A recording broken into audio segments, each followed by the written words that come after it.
আসসালামু আলাইকুম। আজকের বাংলা নিউজে আপনাকে জানাচ্ছি স্বাগত। এখন শুনবেন সংবাদ শিরোনাম। আমাদের সংবাদটি যদি ভালো লাগে লাইক কমেন্ট শেয়ার দিয়ে জানিয়ে দিন আপনার মতামত।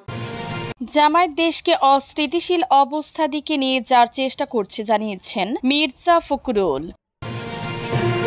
বিএনপি সরকার গঠন করলে কাজের জন্য ঢাকা চট্টগ্রাম আসতে হবে না জানিয়েছেন আমির খসরু।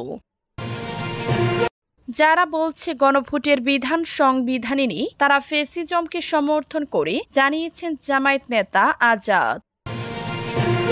আসুন সবাই মিলে বাংলাদেশকে সত্যিকারের গণতান্ত্রিক দেশে পরিণত করি জানিয়েছেন মঈন খান। আন্তর্জাতিক অপরাধ ট্রাইব্যুনাল সহ ঢাকার বেশ কিছু এলাকায় সভা সমাবেশ নিষিদ্ধ। রাজশাহী ৩ আসনে বিএনপির প্রার্থী পরিবর্তনের দাবিতে দুই নেতার সমর্থকদের পৃথক বিক্ষোভ। জামায়াত দেশকে অস্থিতিশীল অবস্থা দিকে নিয়ে যাওয়ার চেষ্টা করছে জানিয়েছেন মির্জা ফখরুল।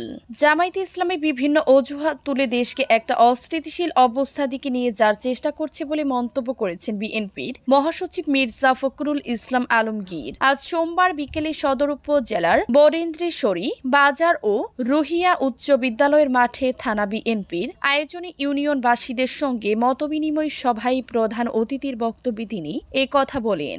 মতবিনিময় সভায় মির্জা ফখরুল বলেন, একটি দেশ তখনই উন্নয়ন যেতে পারে যখন জনগণ ঐক্যবদ্ধ হয়, যখন জনগণ চায় আমরা উন্নতি করব। জনগণের মধ্যে সারাক্ষণ দ্বন্দ্ব বিভাদ ফেতনা ঝগড়াঝাটি যদি থাকে তাহলে কি উন্নতি হতে পারে? যখন গণ অভ্যুত্থান হলো তখন আমরা ভেবেছিলাম ঐক্যবদ্ধ হয়ে কাজ করতে পারবো, কিন্তু দুর্ভাগ্য আমাদের, আমরা দেখলাম কিছু কিছু দল বিভেদ সৃষ্টি করার চেষ্টা করছে। আমি পরিষ্কার করে বলতে চাই, আজকে জামায়াত ইসলামী বিভিন্ন অজুহাত তুলে দেশকে একটা অস্থিতিশীল অবস্থার দিকে নিয়ে যাওয়ার চেষ্টা করছে। বিএনপি সরকার গঠন করলে কাজের জন্য ঢাকা চট্টগ্রাম আসতে হবে না জানিয়েছেন আমির খসরু। বিএনপি সরকার গঠন করতে পারলে গ্রামীণ ভিত্তিক কর্মসংস্থানের উদ্যোগ নেবে, তখন কাউকে কর্মসংস্থানের জন্য ঢাকা ও চট্টগ্রামে আসতে হবে না বলে মন্তব্য করেছেন দলটির স্থায়ী কমিটির সদস্য আমির খসরু মাহমুদ চৌধুরী। সোমবার রাজধানীর কাকরাইলে ইনস্টিটিউশন অব ডিপ্লোমা ইঞ্জিনিয়ার্স বাংলাদেশের আইডিইপি প্রতিষ্ঠা বার্ষিকী উপলক্ষে দক্ষ জনশক্তি দেশ গঠনের মূল ভিত্তি শীর্ষক সেমিনারে প্রধান অতিথির বক্তব্যে তিনি কথা বলেন। আমির খসরু বলেন, বিএনপি সরকার গঠনের 1 বছরের মধ্যে 1 কোটি লোকের কর্মসংস্থানের ব্যবস্থা করা হবে।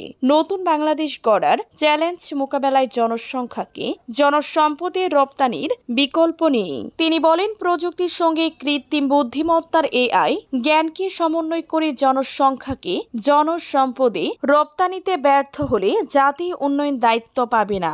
বিএনপি নেতা বলেন, IT sector, call centre, nursing, প্রচলিত কুটির শিল্প আধুনিকায়নের উদ্যোগ নেওয়া হবে এবং সংশ্লিষ্টদের সহজ শর্তে ঋণ দেওয়া হবে যেন তাদের তৈরি পণ্য ব্র্যান্ডিং পায়। যারা বলছে গণভোটের বিধান সংবিধানে নেই তারা ফ্যাসিজমকে সমর্থন করে জানিয়েছেন জামায়াত নেতা আজাদ। গণভোটের বিধান বিদ্যমান সংবিধানে নেই বলে যারা বিভিন্ন কথা বলছেন তারা ফ্যাসিজমের অবস্থানকে সমর্থন করেন বলে মন্তব্য করেছেন জামায়াতে ইসলামের সহকারী সেক্রেটারি জেনারেল হামিদুর রহমান আজাদ। আজ সোমবার সন্ধ্যায় রাজধানীর পুরানা পল্টনে ইসলামী আন্দোলন বাংলাদেশের কেন্দ্রীয় কার্যালয়ে এক যৌথ প্রেস ব্রিফিংয়ে হামিদুর রহমান আজাদ কথা বলেন। তিনি বলেন, গণভোটের বিধান বিদ্যমান সংবিধানে নেই। ৫৫ সংশোধনীর আগে গণভোটের বিধান সংবিধানে ছিল। ফেজিবাদ আমলে যে সংবিধান সংশোধন করা হয়েছে সেটা নিয়ে আদালতি মামলা চলছে। চূড়ান্ত রায় এলে বোঝা যাবে এটা কোথায় গিয়ে ঠেকে। এখন যদি কোনো রাজনৈতিক দল এ বিষয়ে প্রশ্ন তোলে তাহলে তারা ফ্যাসিজমের অবস্থানকে সমর্থন করে। জুলাই সনদ ও এর বাস্তবায়ন আদেশ দুটো আলাদা বিষয় হলে বিএনপি দুটো বিষয়কে এক করে ফেলছে বলে মন্তব্য করেছেন হামিদুর রহমান আজাদ। তিনি বলেন, ৯ মাস ধরে ঐক্যমত্য কমিশনের সব দল মিলে যে কাজ করলো সেখানে তাদের কারণে দীর্ঘ শত্রুতা হয়েছে। এখন সনদের বাস্তবায়নে একটা জটিলতা তৈরি হচ্ছে। আসুন সবাই মিলে বাংলাদেশকে সত্যিকারের গণতান্ত্রিক দেশে পরিণত করি, জানিয়েছেন মঈন খান। বিএনপির স্থায়ী কমিটির সদস্য ডক্টর আব্দুল মঈন খান বলেছেন, সংস্কৃতি, শিক্ষা, সমাজ ব্যতি রেখে কোনো দেশের রাজনীতি হতে পারে না।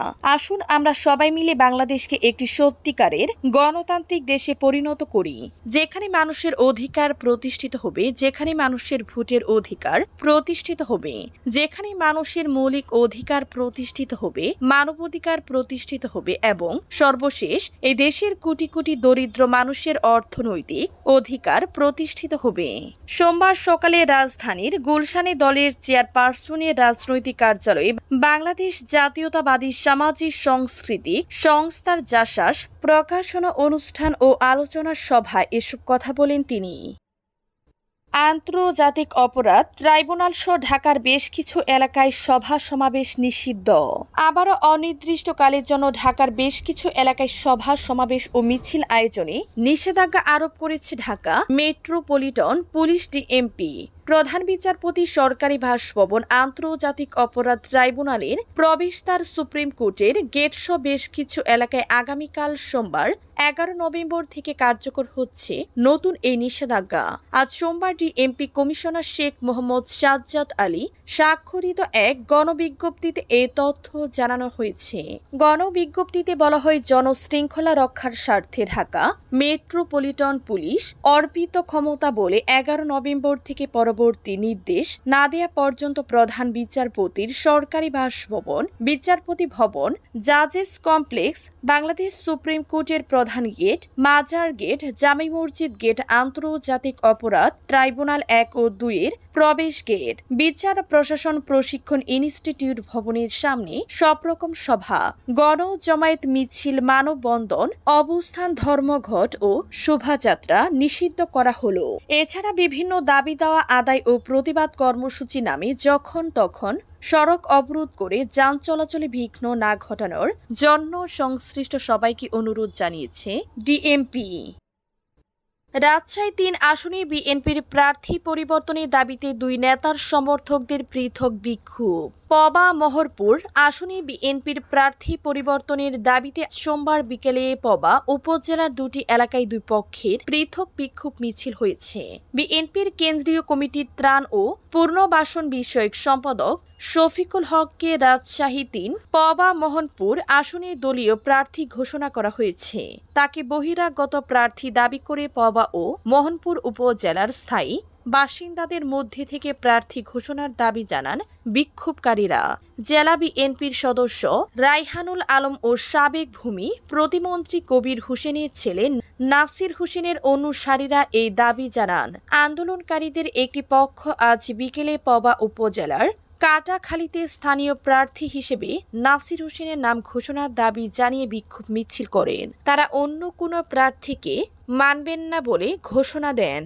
অন্যদিকে বিএনপির প্রার্থী হিসেবে রাইহানুল আলমের নাম ঘোষণার দাবিতে বিকেলে উপজেলার হরিপুর ইউনিয়নের আন্দারকোঠার মোড়ে বিক্ষোভ মিছিল হয়। এতে অংশ নেন উপজেলা বিএনপি যুবদল, স্বেচ্ছাসেবক দল ও ছাত্র দলের নেতা কর্মীরা। মিছিলটি আন্দারকোটা মোড় থেকে শুরু হয়ে স্থানীয় বিভিন্ন সড়ক প্রদক্ষিণ করে পরে সেখানে এক সংক্ষিপ্ত সমাবেশ অনুষ্ঠিত হয়। সমাবেশে বক্তারা অভিযোগ করেন, রাজশাহীর 6টি আসনের মধ্যে 5টি আসনে স্থানীয় প্রার্থী দেওয়া হয়েছে, কিন্তু রাজশাহী 3 আসনে দেওয়া হয়েছে বহিরাগত প্রার্থী। তৃণমূল নেতাকর্মীদের মতামত অপেক্ষা করে কেন্দ্র থেকে শফিকুল হককে মনোনয়ন দেওয়া হয়েছে।